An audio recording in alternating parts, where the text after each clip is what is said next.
Coordination compounds have a central metal ion like the aluminium ion here, which are attached by ligands.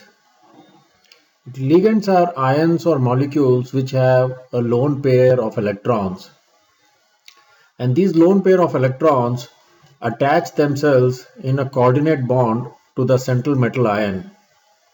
These metal ions are typically the d block transition metals.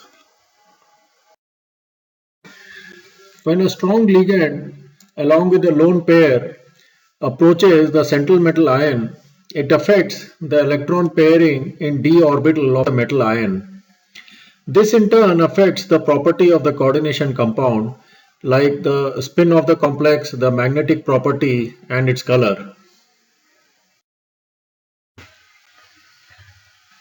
The oxidation state of nickel in this compound is 2+. This is the electronic configuration of the d orbital of nickel ion, which is the central metal ion. Since chlorine is a weak field ligand, it does not affect the pairing of electrons in the d orbital of nickel.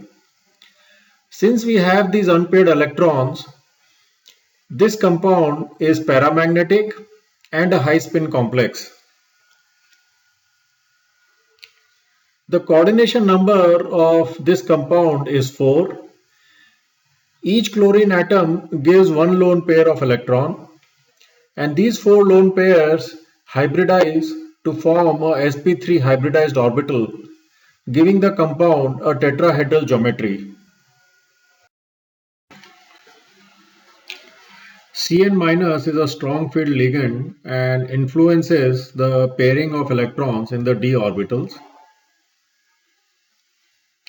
This empty d orbital is hybridized with the 4s and 4p orbitals, creating a dsp2 hybridized orbital, which is square planar in shape. Here the oxidation state of nickel in this compound is 0, and CO is a strong field ligand. When it approaches the nickel ion, it causes the 4s2 electrons to jump into the 3d orbital. This creates full pairing of electrons, and this is a low spin complex. The 4 pair of electrons from CO are sp3 hybridized and create a tetrahedral shape. H2O is a weak field ligand and does not impact the pairing in d orbitals of the aluminium ion. The coordination number of this compound is 6. So the 6 lone pair of electrons are hybridized in the 4s, 4p and 4d orbitals, creating a sp3d2 hybridized orbital, which gives an octahedral geometry to this compound.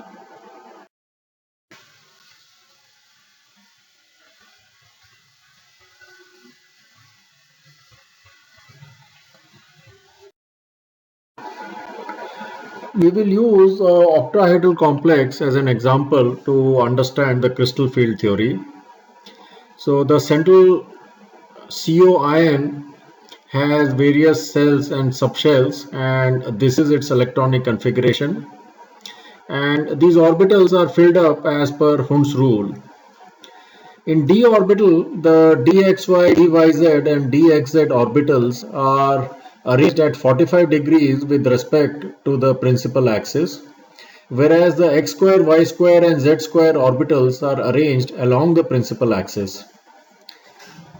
Here in an octahedral complex, the NH3 ions are arranged along the principal axis, and as these lone pair of electrons approach the central metal ion, these cause repulsion in the d orbital, and since the dx square, y square and dz square are aligned along the principal axis, that's where the maximum repulsion happens, and this causes the electrons to move away from these orbitals into the dxy, dyz and dxz and create pairing here. So this happens for strong field ligands, and for weak field ligands it does not impact the pairing of the electrons.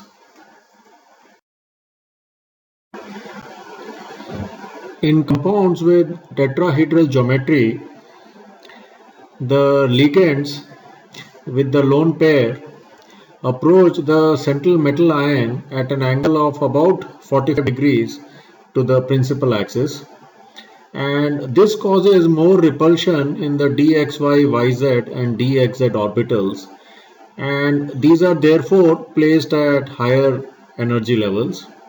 So the electron pairing first happens in these levels for tetrahedral complexes and then happens for dxy, dyz and dxz.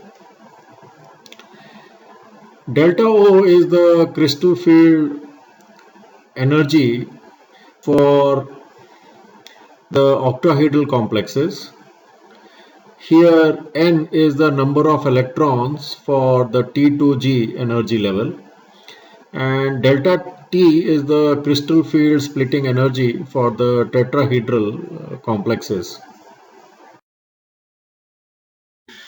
What gives the coordination compound their characteristic color? We know that strong field ligands create a high crystal field splitting energy. When light falls on such compounds, the electrons absorb the high energy wavelengths to jump to the next energy level. The low energy wavelengths which are not absorbed are reflected back, and this is what one sees as the characteristic color for the low spin complexes. So low spin complexes will generally be seen in these colors like the red, yellow, green, etc. On the other hand, the weak field ligands have low splitting energy. So when light falls on them, the low energy wavelengths are absorbed and the high energy wavelengths are reflected back. And this is why the high spin complexes are seen as blue, violet or some such color in the high energy wavelength.